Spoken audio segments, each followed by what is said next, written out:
السلام علیکم ورحمۃ اللہ وبرکاتہ۔ ناظرین اکرام، شعر خوارزم سلطان جلال الدین خوارزم کی سیریز ہم نے شروع کر رکھی ہے۔ یہ تیسری قسط ہے۔ گزشتہ قسط میں ہم بتلا چکے ہیں کہ سلطان علاء الدین تکش، جو کہ سلطان جلال الدین خوارزم کے جد امجد تھے، اپنے بھائی کے ساتھ 20 سالہ خانہ جنگی سے فارغ ہو کر 589 عیسوی میں سلطنت خوارزم کے مکمل حکمران بن گئے۔ سلطان علاء الدین تکش کی طبیعت مہم جویانہ تھی۔ جب کامل اقتدار مل چکا تو انہوں نے سوچا کہ سلطنت خوارزم کے حدود اربع کو وسیع کیا جائے۔ سلطنت خوارزم کے حدود اربع کو وسیع کرنے کے لیے علاء الدین تکش کی پہلی جنگ کس کے ساتھ ہوئی؟ اس کے بعد خلافت عباسیہ کی فوجوں کے ساتھ کیوں لڑنا پڑا؟ ترکان خطا نے علاء الدین تکش پر کیوں حملہ کیا؟ اور علاء الدین تکش بجائے اس کے کہ ترکان خطا پر حملہ کرتے، انہیں ایک دوسری مہم قلعہ الموت کی کیوں شروع کرنا پڑی؟ اور علاء الدین تکش کی وفات کیسے ہوئی؟ ان سارے سوالوں کا جواب آپ اس قسط کے اندر انشاءاللہ جانیں۔ چنانچہ شروع کرتے ہیں۔ علاء الدین تکش جب 589 ہجری سلطنت خوارزم کے کامل حکمران بن چکے تو انہوں نے دیکھا کہ سلجوقی سلطنت زوال پذیر ہے اور عراق کے اندر سلجوقی سلطنت کا آخری حکمران طغرل ثانی ہے اور اس کی سلطنت بھی کمزور ہوتی چلی جا رہی ہے، تو اس نے طغرل ثانی کے خلاف حملے شروع کر دیے۔ چند زوردار حملوں کے بعد علاء الدین تکش نے طغرل ثانی کو شکست دی۔ رے اور ہمدان جو عراقی سلطنت کے علاقے تھے اپنے قبضے میں لیے۔ ان دنوں میں خلافت عباسیہ کے حکمران تھے ابو العباس ناصر۔ ان کو علاء الدین تکش کی یہ فتح گراں گزری۔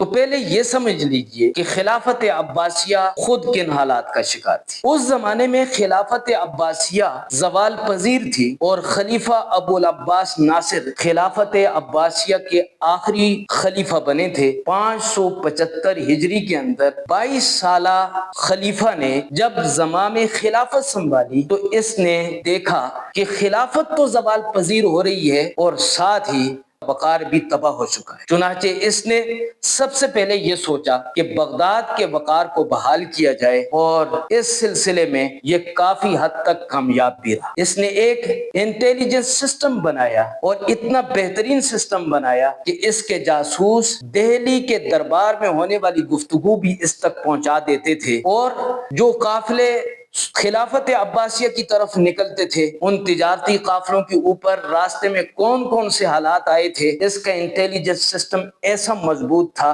کہ ان قافلوں کے بغداد پہنچنے سے پہلے یہ ان قافلوں کے اوپر آئے ہوئے حالات کو بتا دیا کر۔ اس کے علاوہ خلافت کو اپنی اسلامی ریاستوں کے ساتھ کوئی سروکار نہیں تھا، صرف خیر سگالی کے وفود آتے جاتے تھے اور کسی کے نام پروانہ فرمان شاہی خلافت کی طرف سے دے دیا جاتا تھا اور اس کے علاوہ خلافت کی گرفت اپنی سلطنت کے اوپر اپنی ریاستوں کے اوپر مضبوط نہیں تھی۔ جب علاء الدین تکش نے رے اور ہمدان فتح کر لیے تو خلیفہ ابو العباس نے حکم دیا کہ یہ اضلاع خلافت کی تحویل میں دے دیے۔ علاء الدین تکش نے انکار کر دیا کہ فتح میں کروں اور حکومت خلافت عباسیہ کرے۔ دونوں کے حالات آپس میں کشیدہ ہو گئے۔ چنانچہ 592 ہجری بمطابق 1196 عیسوی کو ان دونوں فوجوں کا آپس میں ٹکراؤ ہوتا ہے۔ ہمدان کا مقام ہے، میدان جنگ سج چکا ہے، دونوں فوجیں آمنے سامنے ہیں، آپس میں ٹکراؤ ہوتا ہے۔ علاء الدین تکش کی فوجیں خلافت عباسیہ کی فوجوں کو شکست دے دیتی ہیں اور بھگا دیتی۔ اس کے بعد